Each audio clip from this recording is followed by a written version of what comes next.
Beli rumah atau sewa je? Ramai yang stuck kat soalan ni. Jom kita breakdown betul-betul. Katakan rumah RM300,000.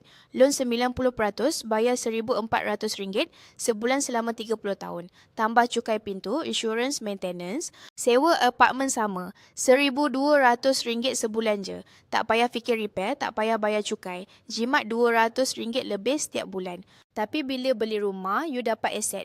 Harga naik, nilai bertambah. Macam simpanan paksa yang growing. Rumah sendiri, freedom penuh. Sewa pula bagi flexibility. Dapat kerja kat Penang, pindah je tak suka area. Tukar tahun depan, tak terikat 30 tahun. Beli rumah means komitmen jangka panjang. Kena stable financially. Tapi dapat rasa ownership, tempat anak-anak membesar, memori keluarga dibina. Kalau sewa, duit yang jimat boleh invest tempat lain. Saham, ASB, business.